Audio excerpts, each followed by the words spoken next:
క్షమించే పరిశుద్ధ వార్త, రక్షించే రారాజు వార్త, క్షమించే పరిశుద్ధ వార్త, కృపావార్త, కృపావార్త, కృపావార్త.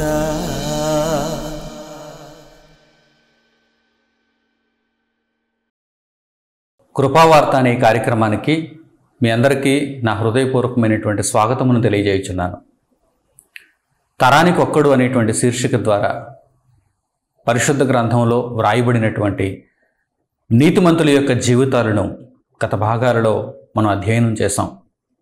ఒక్కొక్క నీతిమంతునిలో ఒక్కొక్క గొప్ప గొప్ప లక్షణాన్ని మనం అర్థం చేసుకున్నాం. వాటన్నిటినీ మన హృదయంలో మనం భద్రం చేసుకొని వాటి ప్రకారం మనం నడుచుకోవటానికి ఎల్లప్పుడూ ప్రయత్నం చేయాలి. ప్రియులారా, ఇంకనూ అనేక మంది నీతిమంతులు ఉన్నారు. వారిని గూర్చి ఒక్కొక్కరుగా విశదీకరించడానికి సమయం చాలదు. ముఖ్యమైనటువంటి వ్యక్తిత్వాలను మనం ప్రధానంగా ఆలోచన చేశాం. అయితే ఆదికాండము నుండి ప్రకటన గ్రంథం వరకు పరిశుద్ధ గ్రంథంలో కనిపిస్తున్నటువంటి నీతిమంతులందరి నీతికి ఆధారం ప్రభువైన యేసుక్రీస్తు. ఆయా తరాలలో ఒక్కొక్క మనిషి దేవుని కొరకు బ్రతికినవాడుగా తరానికి ఒక్కడుగా కనిపిస్తే యేసుక్రీస్తు ప్రభువు వారందరూ అలా బ్రతకటానికి వారికి అవసరమైనటువంటి నీతికి ఆధారంగా కనిపిస్తున్నారు. ప్రియులారా, వారందరిలో ఉన్న లక్షణాలు క్రీస్తు ప్రభువులో మనకు కనిపిస్తాయి. తరానికి ఒక్కడు అనగానే కేవలం పురుషులు మాత్రమే తరానికి ఒక్కరుగా బ్రతికారు అనుకోకండి. స్త్రీలలో సైతం తరానికి ఒక్కరుగా బ్రతికినటువంటి వారు మనకు కనిపిస్తారు. ఎందరో నీతిమంతులు ఆయా తరాలలో వారికి దేవుడు ఇచ్చినటువంటి తలాంతును బట్టి, వారికి ఇచ్చినటువంటి పనిని బట్టి, వారు పోషించవలసినటువంటి పాత్ర వారు చక్కగా పోషించగలిగారు. అయితే గ్రంథంలో వ్రాయబడినటువంటి ఈ సంగతులన్నిటినీ మనం అధ్యయనం చేస్తూ జ్ఞాపకాలలో ఉంచుకుంటూ మన జీవితాలలో కూడా ఆ సందర్భాలలో తగినట్టుగా మనం ప్రవర్తించడానికి మనం ఆలోచన చేయాలి. మోషే గారిలో ఉన్నటువంటి చక్కని లక్షణాలు మనం అధ్యయనం చేయాలి, అలవరుచుకోవాలి. దావీదు గారిలో ఉన్నటువంటి చక్కని లక్షణాలు మనం అధ్యయనం చేయాలి, అలవరుచుకోవాలి. మన జీవితాలలో ఆయా సందర్భాలలో వీరి యొక్క పాఠాలన్నీ కూడా మనకు ఎంతగానో ఉపయోగపడతాయి. అయితే ఈ పాఠమందు, ఈరోజు ఈ భాగమందు తరానికి ఒక్కరుగా బ్రతికినటువంటి నీతిమంతులందరికీ ఆధారముగా ఉన్నటువంటి యేసుక్రీస్తు ప్రభువారు ఎంత ఉన్నతముగా దేవుని కుమారునిగా శరీరధారిగా ఈ భూమి మీద జీవించారో మనం ఆలోచన చేద్దాం. ఆయా తరాలలో నీతిమంతులు తరానికి ఒక్కరుగా బ్రతికితే తరానికి ఒక్కరుగా బ్రతికిన వారందరికీ ఆధారం యేసుక్రీస్తు ప్రభువు. అందుకే మొట్టమొదట పరలోకమందున్న తండ్రి ఇచ్చిన సాక్ష్యాన్ని మన కనులారా మనం చూద్దాం. పరిశుద్ధ గ్రంథంలో ఆ మాటలు వ్రాయబడ్డాయి. 2 పర్యాయములు ఆ మాటలను మనం చూడొచ్చు. యేసుక్రీస్తు ప్రభువు బాప్తిస్మము నొందినటువంటి సందర్భంలో మరియు రూపాంతరము నొందినటువంటి సందర్భంలో, ఈ 2 సందర్భాలలో పరలోకమందున్న తండ్రి ప్రభువును గూర్చి ఇచ్చినటువంటి సాక్ష్యం, ఆయన కుమారుని గూర్చి ఇచ్చినటువంటి సాక్ష్యాన్ని మనం చక్కగా ఆలోచన చేద్దాం. తరానికి ఒక్కరుగా బ్రతికినటువంటి ఏ ఒక్కరిని గూర్చి కూడా ఇంత గొప్ప సాక్ష్యం ఇవ్వబడలేదు. ఎందుకంటే తరానికి ఒక్కరుగా బ్రతికినా నీతిమంతులుగా జీవించి మనందరికీ చక్కని పాఠాలను వారు మిగిల్చి వెళ్ళినా కానీ ఆయా సందర్భాలలో వారు కూడా తప్పటడుగు వేశారు, పాపం చేశారు. మరలా ప్రభువైన యేసు ద్వారా వారు క్షమాపణ నొందగలిగారు.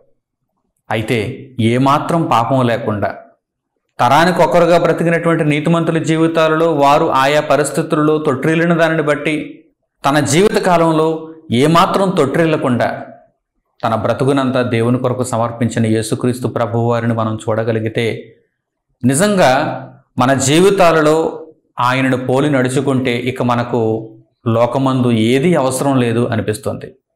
ఆయనను వెంబడిస్తే ఇక లోకమందు ఏది అవసరం లేదనిపిస్తుంది. నిత్యత్వాన్ని చేరుకోవటానికి, మన ఆత్మను రక్షించుకోవటానికి ఆయన మనకు సరిపోయిన ప్రధాన యాజకుడు అని వ్రాయబడింది. ఆయన మనకు సరిపోయినవాడు. ఎంత గొప్ప రక్షణను దేవుడు మనకు అనుగ్రహించాడు. ప్రియులారా, పరిశుద్ధ గ్రంథంలో దేవుడు ఆయనను గూర్చి ఇచ్చినటువంటి సాక్ష్యాన్ని మనం చక్కగా చూద్దాం. మత్తయి సువార్త 3వ అధ్యాయము 17వ వచనాన్ని చూడండి. మత్తయి సువార్త 3వ అధ్యాయము 17వ వచనం.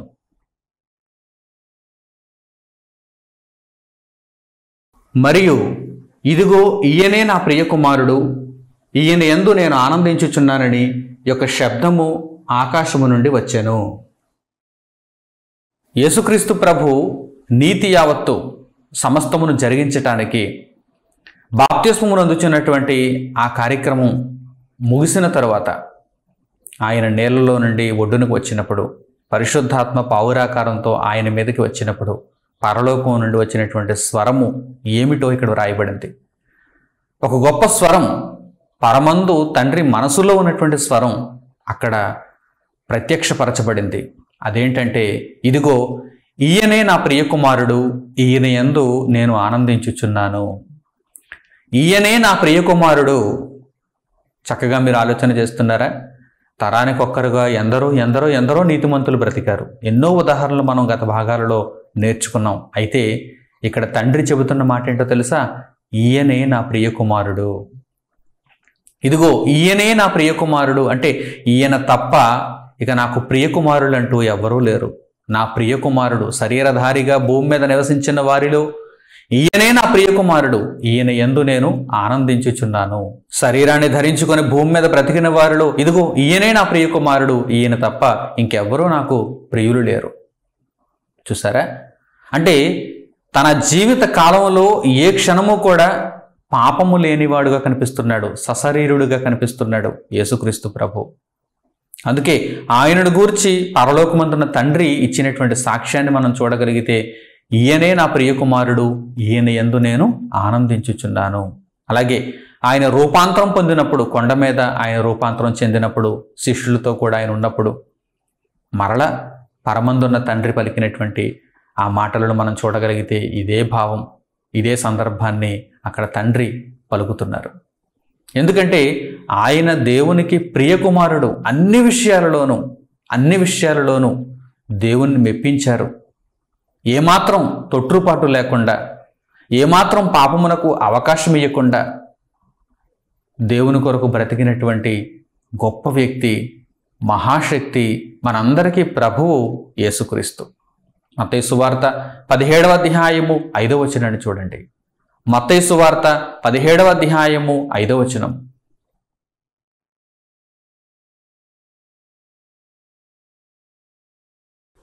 అతడు ఇంకనూ మాట్లాడుచుండగా ఇదిగో ప్రకాశమానమైన యొక్క మేఘము వారిని కమ్ముకొనెను. ఇదిగో ఈయన నా ప్రియకుమారుడు, ఈయన యందు నేను ఆనందించుచున్నాను, ఈయన మాట వినుడని యొక్క శబ్దము ఆ మేఘములో నుండి పుట్టెను. ప్రియులైన నా సహోదరి సహోదరులారా, యేసుక్రీస్తు ప్రభువును గూర్చి తండ్రి ఇచ్చిన గొప్ప సాక్ష్యం. ఈయనే నా ప్రియకుమారుడు, ఈయన యందు నేను ఆనందించుచున్నాను, ఈయన మాట వినుడి. ఈయన మాట వినుడి. ప్రభువు మాట ఎందుకు వినాలి?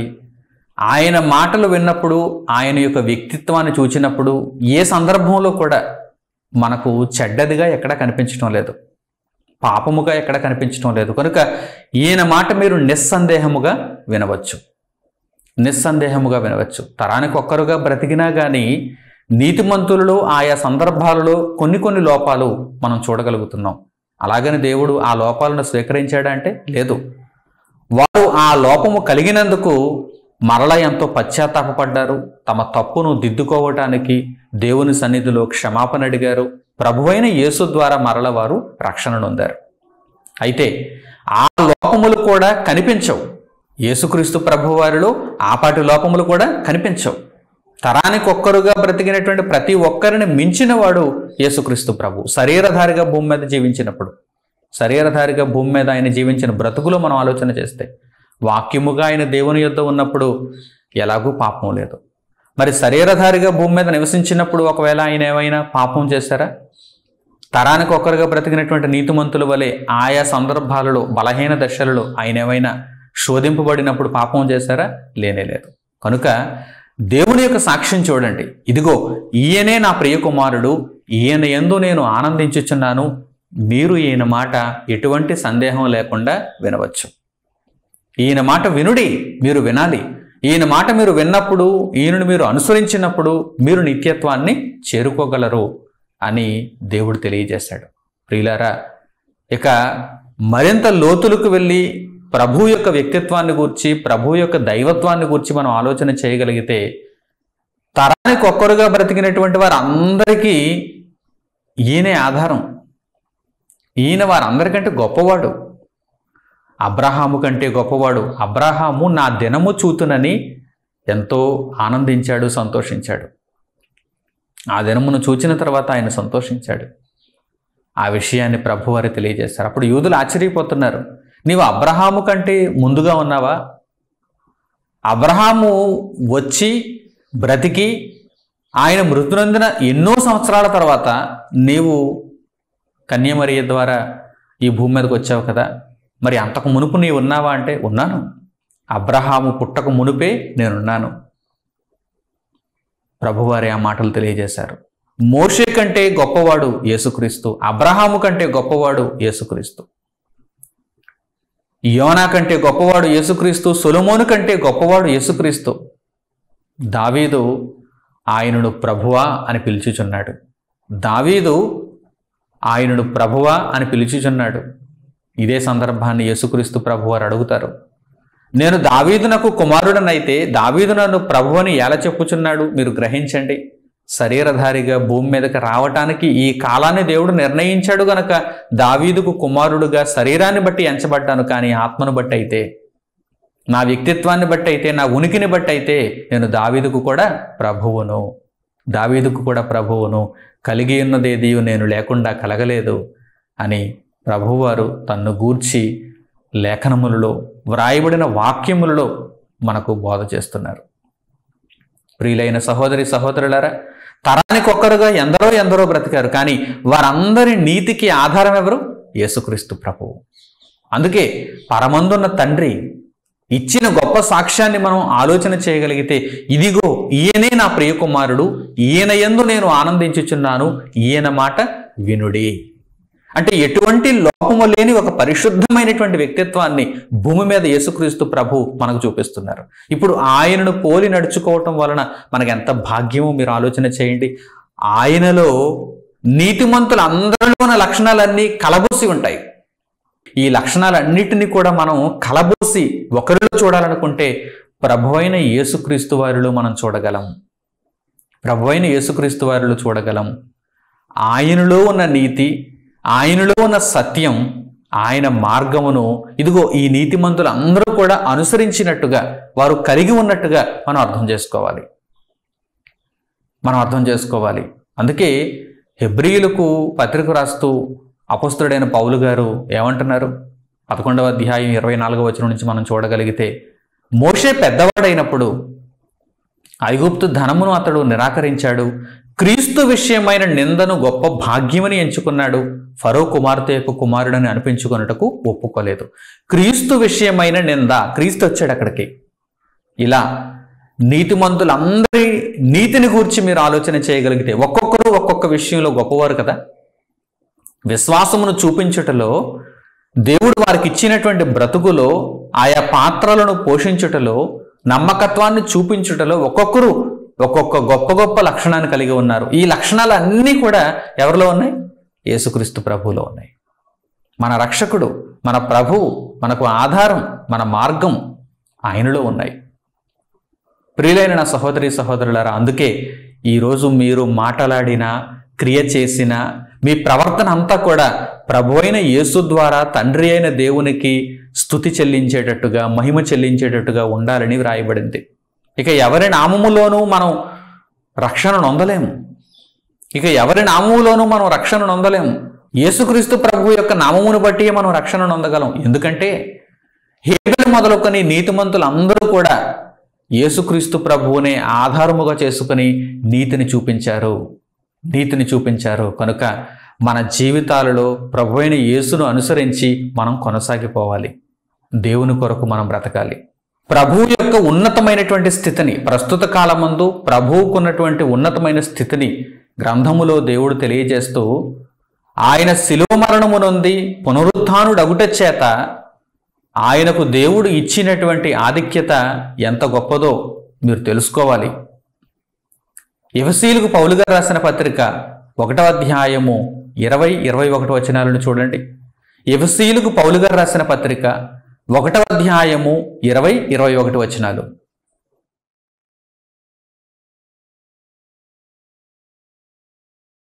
ఆయన ఆ బలాతిశయము చేత క్రీస్తును మృతులలో నుండి లేపి సమస్తమైన ఆధిపత్యము కంటెను, అధికారము కంటెను, శక్తి కంటెను, ప్రభుత్వము కంటెను ఈ యుగమునందు మాత్రమే గాక రాబోవు యుగమునందును పేరు పొందిన ప్రతి నామము కంటెను ఎంతో హెచ్చుగా పరలోకమునందు ఆయనను తన కుడిపార్శ్వమున కూర్చుండబెట్టుకొని ఉన్నాడు. యేసుక్రీస్తు ప్రభువుకు పరలోకమందున్న తండ్రి దగ్గర ఎంత ఉన్నతమైనటువంటి స్థానం కల్పింపబడిందో మీరు ఆలోచన చేయండి. ఈ స్థానం ఎవరికీ లేదు. తరానికి ఒక్కరుగా బ్రతికినటువంటి ఎవరికీ ఈ స్థానం లేదు. ఆయనను దేవుడు మృతులలో నుండి లేపాడు. ఆయన మృతులలో నుండి లేచిన వారిలో ప్రథమ ఫలం ఆయనే. కనుక యేసుక్రీస్తు ప్రభువు శరీరధారిగా భూమి మీదకి ఆయన ఎప్పుడు వచ్చారు? కాలము సంపూర్ణమైనప్పుడు, యుక్త కాలముల యందు దేవుని నిర్ణయం అయినప్పుడు ఆయన అనుగ్రహింపబడ్డారు. ఆయన భూమి మీద శరీరధారిగా రాక మునుపు కొందరు నీతిమంతులుగా ఉన్నారు. ఆయన వచ్చిన తర్వాత కొందరు నీతిమంతులుగా ఉంటారు. అయితే ఆయనకు ముందు వచ్చిన వారి యొక్క నీతికి ఆధారం, ఆయనకు తరువాత బ్రతికిన వారి యొక్క నీతికి ఆధారం. చక్కగా మీరు ఆలోచన చేయాలి. ఇది దేవుని సంకల్పం. యుక్త కాలముల యందు ఆయన ప్రత్యక్షపరచబడ్డాడు.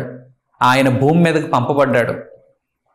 ప్రవచనానుసారముగా ఆయన భూమి మీదకి పంపబడ్డాడు. అయితే నీతిమంతులు, ప్రవక్తలు, దేవుని కొరకు బ్రతికిన వారు, తరానికి ఒక్కరుగా జీవించిన వారు, వీరందరి నీతికి ఆధారం, వారందరి పరిశుద్ధతకు ఆధారం ప్రభువైన యేసుక్రీస్తు.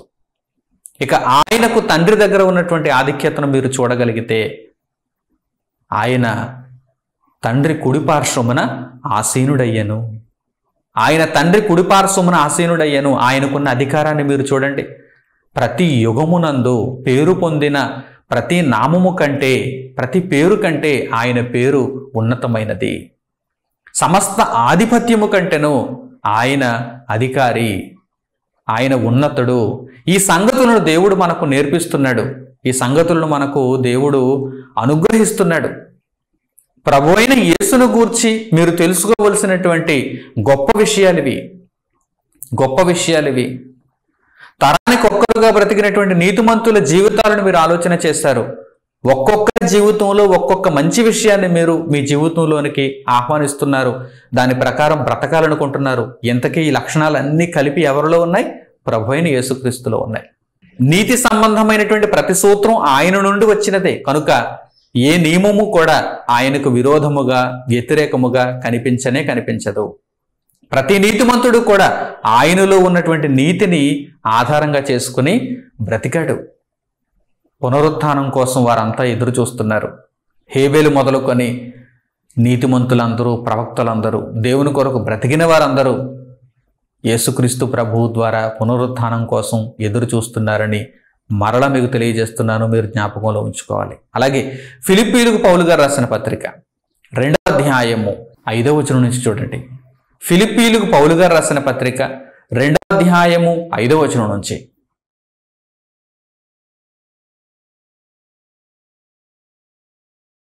క్రీస్తు యేసునకు కలిగిన ఈ మనస్సు మీరును కలిగి ఉండుడి.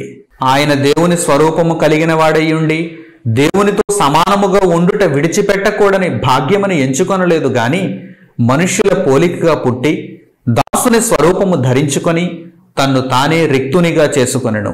మరియు ఆయన ఆకారమందు మనుష్యుడిగా కనబడి మరణము పొందునంతగా, అనగా శిలువ మరణము పొందునంతగా విధేయత చూపిన వాడై తన్ను తాను తగ్గించుకొనెను. అందుచేతను పరలోకమందున్న వారిలో గాని, భూమి మీద ఉన్న వారిలో గాని, భూమి క్రింద ఉన్న వారిలో గాని ప్రతి వాని మోకాలును యేసు నామమున వంగునట్లును, ప్రతి వాని నాలుకయు తండ్రి అయిన దేవుని మహిమార్థమై యేసుక్రీస్తు ప్రభువని ఒప్పుకొనున్నట్లును దేవుడు ఆయనను అధికముగా హెచ్చించి ప్రతి నామమునకు పైనామమును ఆయనకు అనుగ్రహించెను. యేసుక్రీస్తు ప్రభువుకున్న ఆధిక్యతను చూస్తున్నారా? పరలోకమందు కానీ, భూమి మీద కానీ, భూమి క్రిందన కానీ ప్రతి మోకాలు ఆయన ఎదుట వంగాల్సిందే. ప్రతి నాలుక ఆయనను ప్రభువని ఒప్పుకొనవలసిందే. మీరు దేవుని నియమమునకు కట్టుబడి దేవుని చిత్తమును నెరవేర్చుచు ఆయనకు లోబడుతున్నారా?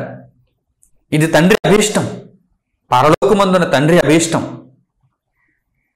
ఎవరైతే భూమి మీద బ్రతుకు కాలంలో యేసుక్రీస్తును ప్రభువుగా స్వీకరించి ఆయనలో ఉన్నటువంటి నీతినంతటిని, సత్య మార్గమును కనుగొని వారి బ్రతుకులను దేవునికి సమాయుత్తపరుచుకుంటారో వారందరూ కూడా ధన్యులు. గొర్రె పిల్ల రక్తములో తమ వస్త్రములు ఉతుకుకునే వారు ధన్యులు. వారు పరిశుద్ధులై దేవుని రాజ్యంలో ప్రవేశించటానికి అర్హులుగా ఎంచబడతారు. ప్రభువైన యేసు తరానికొక్కడుగా బ్రతికినటువంటి వారందరికీ ఆధారం. మీరు కూడా మీ తరములో దేవుని కొరకు బ్రతకాలనుకుంటే మీకు కూడా ప్రభువైన యేసుక్రీస్తే ఆధారంగా ఉండాలి. ఉన్నప్పుడు మాత్రమే మీరు తరానికొక్కరుగా బ్రతకగలరు. ఆలోచిస్తున్నారా? పరిశుద్ధ గ్రంథంలో ఎందరో నీతిమంతులు కనిపిస్తున్నారు. వారు పురుషులైనా, స్త్రీలైనా, నపుంసకులైనా ఎందరో నీతిమంతులు కనిపిస్తున్నారు. తరానికొక్కరుగా సైతం బ్రతికిన వారు ఉన్నారు. వారందరికీ ప్రభువైన యేసు ఒక ఆధారం. ఆ వాక్యం వారందరికీ ఆధారం. ఆ జ్ఞానం వారందరికీ ఆధారం. ఈరోజు మీరు కూడా దేవుని కొరకు బ్రతకాలనుకుంటే, నీతిని అనుసరించాలనుకుంటే, తరానికొక్కడునుగా నేను కూడా జీవించాలనుకుంటే, నిత్యత్వంలో ప్రవేశించడానికి అర్హతను సంపాదించేటట్టుగా భూమి మీద తండ్రి అభీష్టాన్ని నా ద్వారా నెరవేర్చుకోవాలనుకుంటే మీకు ఆధారం ఎవరుగా ఉండాలి? ప్రభువైన యేసుగా ఉండాలి. ఇక ఏ ఆధారమును బట్టి మీరు నీతిని సంపాదించలేరు. ఎందుకంటే అసంపూర్ణమైన నీతి మిగిలిన ఆధారాలలో కనిపిస్తుంది. అవి ఆధారాలుగా చెప్పబడటానికి కూడా వీలు లేదు. మనుషుల జీవితాలు, మిగిలిన మనుషుల సూక్తులు ఇవన్నీ కూడా కొంత మట్టుకు సరైనవిగా కనిపిస్తాయి, మరికొంత మట్టుకు సరైనవి కావు. సంపూర్ణమైన నీతిలో మిమ్మును ఉంచలేవు. అయితే ప్రభువైన యేసుక్రీస్తులో సంపూర్ణమైన నీతి మనకు కనిపిస్తుంది. అపరిశుద్ధత అనేదే లేకుండా, అపవిత్రత అనేదే లేకుండా సంపూర్ణముగా మీ జీవితములను నీతి మార్గంలో నడిపించేటువంటి దేవుని కుమారుడుగా యేసుక్రీస్తు ప్రభువు కనిపిస్తున్నారు. కనుక తరానికొక్కరుగా జీవించాలనుకుంటే, నీతిమంతులుగా బ్రతకాలనుకుంటే ప్రభువును ఆధారం చేసుకుని బ్రతకండి. ప్రభువును పోలి బ్రతకండి. ప్రభువు కొరకు జీవిస్తూ బ్రతకండి. అపోస్తలుడైన పౌలు గారు కూడా ఏమంటున్నారు? నేను ప్రభువును పోలి జీవిస్తున్నాను, మీరు నన్ను పోలి జీవించండి. అంటే అపోస్తలుడైన పౌలు గారు మిగిలిన వారు అందరినీ ఎందుకు పోలి జీవించడం లేదు? ఒక మోషేను పోలి కానీ, లేకపోతే ఒక దావీదును పోలి కానీ, లేకపోతే ఒక అబ్రహాము గారిని పోలి కానీ ఎందుకు జీవించలేదు? వారందరినీ పోలి జీవిస్తే ఒక్కొక్కరుగా ఒక మోషేను పోలి జీవించినా కానీ, ఒక అబ్రహామును పోలి జీవించినా కానీ ఒక్కరిని పోలి జీవించడానికి అవకాశం ఉంటుంది. కానీ యేసుక్రీస్తు ప్రభువును పోలి జీవిస్తే అందరిలో ఉన్న నీతిని బట్టి మరలా వారిలో ఉన్న లోపములు పక్కన పెట్టాలి. వారిలో ఉన్న లోపములు యేసుక్రీస్తు ప్రభువును బట్టి వారు కలిగి ఉన్న లోపములు కాదు కదా. లోకానుసారంగా వారు ఆలోచించినప్పుడు లోపములు కలిగిన వారుగా కనిపిస్తున్నారు. కనుక యేసుక్రీస్తు ప్రభువును పౌలు గారు ఎందుకు పోలి నడుచుకుంటున్నారంటే, యేసుక్రీస్తు ప్రభువును పోలి నడుచుకుంటే అందరూ నీతిమంతుల యొక్క నీతిని ఈయన కలిగి ఉన్నట్టే, ఈయన ఆ నీతిని పోలి నడుచుకుంటున్నట్టే. ఎందుకంటే వారందరి నీతికి యేసుక్రీస్తు ప్రభు ఆధారం. ఆల్ ఇన్ వన్ అంటారు. All in one. అన్ని సబ్జెక్ట్స్ కూడా ఒక సబ్జెక్ట్లో, ఒక పుస్తకంలో మనకు కనిపిస్తున్నప్పుడు all in one subject, all in one book. ప్రియులారా, చక్కగా మీరు ఆలోచన చేయండి. ఈరోజు ప్రభువైన యేసుక్రీస్తును రక్షకునిగా మనం అంగీకరించినప్పుడు ఆయనలో మోషేలో ఉన్న నీతి కనిపిస్తుంది, ఆయనలో దావీదులో ఉన్న నీతి కనిపిస్తుంది, ఆయనలో అబ్రహాము గారిలో ఉన్న నీతి కనిపిస్తుంది, విశ్వాసం కనిపిస్తుంది. ఎందరో నీతిమంతులు, ప్రవక్తలు ఈ భూమి మీద బ్రతికిన వారు అందరి యొక్క నీతి ఈయనలో కనిపిస్తుంది. కనుక మనం ప్రభువును పోలి నడుచుకోవాలి. ప్రభువును పోలి నడుచుకుంటున్నప్పుడు మోషేను పోలి నడుచుకుంటున్నట్టే నీతి విషయంలో, అబ్రహాము గారిని పోలి నడుచుకుంటున్నట్టే నీతి విషయంలో, ఇస్సాకు యాకోబులను పోలి నడుచుకుంటున్నట్టే నీతి విషయంలో, నోవా గారిని పోలి నడుచుకుంటున్నట్టే నీతి విషయంలో. ఆలోచించండి. కనుక ప్రభువైన యేసునామమున రక్షణ నొందాలి, బాప్తిస్మం నొందాలి, బ్రతుకును కూడా యేసునామమున కొనసాగించుకోవాలి. కొరింథీయులకు పౌలు గారు రాసిన మొదటి పత్రిక 11వ అధ్యాయం 1వ వచనం చూడండి. అపొస్తలుడైన పౌలు గారు కొరింథీయులకు రాసిన మొదటి పత్రిక 11వ అధ్యాయము 1వ వచనం. నేను క్రీస్తును పోలి నడుచుకొనుచున్న ప్రకారము మీరును నన్ను పోలి నడుచుకొనుడి. ప్రియులారా, ఇక్కడ మీకు ఒక అద్భుతమైనటువంటి తెలియని సంగతిని చెబుతాను. మీలో ఎంతమంది ఈ రహస్యాన్ని గ్రహించారో నాకైతే తెలియదు, కానీ ఇప్పుడు మీరు గ్రహించాలి. ఈ మాటను జాగ్రత్తగా మీరు చూడండి. ఇక్కడ పౌలు గారు ఏమంటున్నారు? నేను క్రీస్తును పోలి నడుచుకొని ఉన్న ప్రకారము, నేను క్రీస్తును పోలి నడుచుకుంటున్నట్టే మీరు కూడా నన్ను పోలి, అంటే నేను ఏ విధంగా క్రీస్తును పోలి నడుచుకుంటున్నానో ఆ విధంగా మీరు కూడా క్రీస్తును పోలి నడుచుకోండి అని అర్థం. బాగా ఆలోచించాలి. నేను క్రీస్తును పోలి నడుచుకొని ఉన్న ప్రకారము మీరు నన్ను పోలి నడుచుకోండి అంటే, నేను ఏ విధంగా క్రీస్తును పోలి నడుచుకుంటున్నానో మీరు కూడా అదే విధంగా క్రీస్తును పోలి నడుచుకోవాలని అర్థం. నడుచుకోవాలని అర్థం. చక్కగా ఆలోచన చేయాలి. ఆయనను పోలి అనగా పౌలు గారిని పోలి మనల్ని నడుచుకోమని ఆయన ఎందుకు చెబుతారు? మీరు కూడా యేసుక్రీస్తు ప్రభువునే పోలి నడుచుకోండి. యేసుక్రీస్తు ప్రభువును పోలి నడుచుకోవడం అంటే ఎలాగో మీకు తెలియాలంటే నన్ను చూడండి. నేను ఏ విధముగా క్రీస్తును పోలి నడుచుకుంటున్నానో మీరు కూడా నన్ను పోలి, అనగా నన్ను ఉదాహరణగా తీసుకొని మీరు కూడా యేసుక్రీస్తు ప్రభువును పోలి నడుచుకోండి. ఎంత చక్కని వివరణ! అపవాది చాలా మందిని అపార్థంలోనికి ఎంత సులువుగా తీసుకెళ్ళిపోయాడో మీరు ఆలోచన చేయండి. పౌలు గారేమో క్రీస్తును పోలి నడుచుకున్నారు, మేము పౌలు గారిని పోలి నడుచుకోవాలని కొందరు అనుకుంటారండి. చాలామంది ఈ విధంగా అపార్థం చేసుకున్నారు. కనుక ఈ విషయాన్ని ఇక్కడ ప్రస్తావించాల్సి వచ్చింది.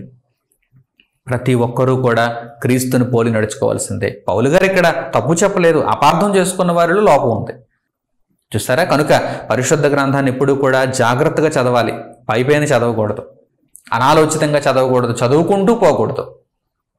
ప్రతి విషయం మందు జాగ్రత్త కలిగిన వారముగా ఉండాలి. ఎందుకంటే అపవాది అయినవాడు చాలా సులువుగా పాపములో మనలను చిక్కులు పెట్టేస్తాడు. యేసుక్రీస్తు ప్రభువే సమస్త మానవులకు ఆధారం. ఎందరైతే ఆ ఆధారాన్ని స్వీకరిస్తారో వారు రక్షింపబడతారు, నిత్యత్వానికి స్వీకరింపబడతారు. ఎందరైతే కోల్పోతారో, ఆ ఆధారాన్ని కోల్పోతారో, నమ్మరో, వారందరూ కూడా ఆ బలమైన శక్తి వలన సహాయమును పొందలేరు, అశక్తులైపోతారు. కనుక మంచి నిర్ణయం తీసుకోవాలని హృదయపూర్వకంగా మిమ్మల్ని అందరినీ కోరుకుంటూ దేవుని యొక్క మాటలను ఇంతటితో ముగిస్తున్నాను. తండ్రి అయిన దేవునికి ప్రార్థనలో ఏకీభవించండి.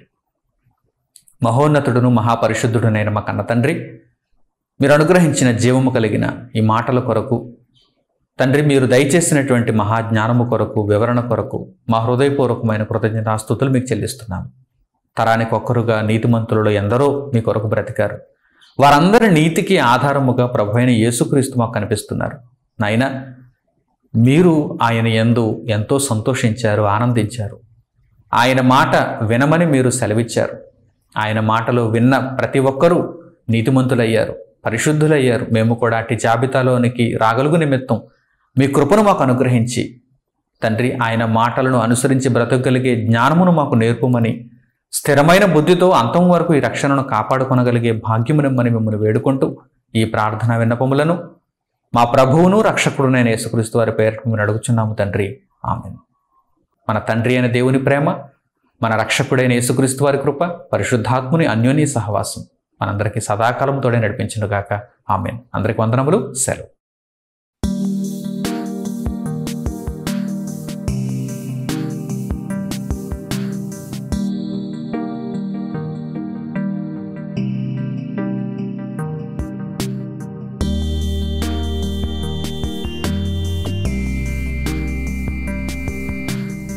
సహోదరులు మణికుమార్ గారు ప్రసంగించిన ఎన్నో ఆత్మ సంబంధమైన సంగతులను ఉచితంగా వీక్షించుటకు మా యూట్యూబ్ ఛానల్స్ను తప్పక దర్శించండి. మా సమాచారమును ఎప్పటికప్పుడు తెలుసుకొని ఆత్మీయ అభివృద్ధిని పొందవలనంటే మా యూట్యూబ్ ఛానల్స్ ను సబ్స్క్రైబ్ చేసుకోండి. సత్వర నోటిఫికేషన్ కొరకు సబ్స్క్రైబ్ బటన్ ప్రక్కన ఉన్న బెల్ సింబల్ ను క్లిక్ చేయండి. మరిన్ని వివరాలకు మీరు సంప్రదించవలసిన మా ఫోన్ నంబర్స్ 8978414178 మరియు 8333927666. ధన్యవాదములు.